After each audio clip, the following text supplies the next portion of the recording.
સાંભળશું. આ કોણ છે? કીડીબેન. અને આ કોણ છે? કીડી અને કબૂતરની વાર્તા સાંભળશું.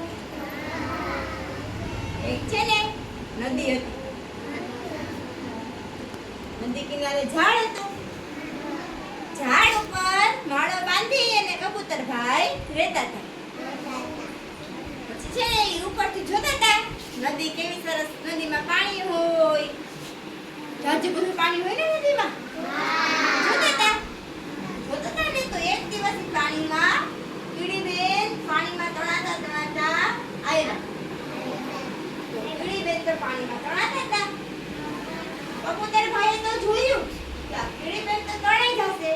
તો કીડીબેન તો તણાઈ જશે તો શું થશે? મરી જશે. તો એને તો એમ થયું કે કીડીબેનને તો બચાવવા પડશે. તો એટલે એ ઝાડ ઉપર બેઠા હતા ને, તો ઝાડ ઉપરથી એક પાંદડું તોડી અને પાણીમાં નદીમાં નાખ્યું. કીડીબેન હતા ને એ પાંદડા ઉપર ચડી ગયા. પાંદડા ઉપર ચડી ગયા એટલે પાંદડું તડતું કાંઠે આવી ગયું. અને કીડીબેન તો બચી ગયા. પછી કીડીબેન છે ને આવ્યા કબૂતરભાઈ પાસે. કબૂતરભાઈ કે તમે મને બચાવ્યા, તમારો ખૂબ ખૂબ આભારી છે. બહુ સારું કર્યું કે તમે મને બચાવી દીધા. કે હું કોઈક દિવસ તમને બચાવી દીધી. તો કબૂતરભાઈ શું કે ખબર છે કે કીડીબેન એવું ન હોય. એ તો ભાઈ તમને બચાવવા તો પડે ને કે બહુ જાજુ પાણી હતું. એ કે કાંઈ વાંધો નહીં. પછી ચાલો એ કે આપણે બે ભાઈબંધ બની જઈએ. એ બે તો મિત્ર બની ગયા. પછી રોજ કીડીબેન નીચે દરમાં રહે અને કબૂતરભાઈ ઉપર ઝાડ ઉપર માળામાં રહે. રોજ બે વાતો કરે અને બેયને બહુ પાકી મિત્રતા થઈ ગઈ. બહુ ભાઈબંધ થઈ ગયા. સારા એવા ભાઈબંધ થઈ ગયા હો. પછી છે ને એક દિવસ એક શિકારી આવ્યો. બાણ લઈ, તીર લઈ. ઠીક છે?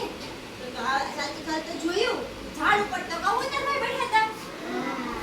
કે આ બહુ સારું કર્યું. આજ તો મને કબૂતરભાઈ કે જોવા મળશે. કે આજ તો હું કબૂતરભાઈને શિકાર કરીશ અને પછી ઘરે લઈ જઈશ. કબૂતરભાઈનું ધ્યાન નતું. શિકારીએ તો સરસ છે ને આમ બાણ ચડાવ્યું અને પછી છે ને જેવા કબૂતરભાઈને મારવા જાય કીડીબેન તો ફટાફટ દોડી આવ્યા અને શિકારીભાઈને પગે ચટકો ભરી લીધો. જેવો પગે ચટકો ભર્યો ને એવું બાણ છે ને કબૂતરભાઈને ન લાગ્યું. આગું વયું છે ને શિકારી તો ઓળવાનું ઓય બા કીડી ગઈ હતી ને એટલે છે ને કબૂતરભાઈએ જોયું આવું કોણ બોલે છે. પછી એને ખબર પડી ગઈ કે આ તો શિકારીભાઈ છે, મને મારવા આવ્યા છે. પછી એને ખબર હતી કીડીભાઈને બચાવી લીધા. પછી કબૂતરભાઈ તો ફટાફટ ઉડી ગયા. શિકારીભાઈ એને મારે નહીં ને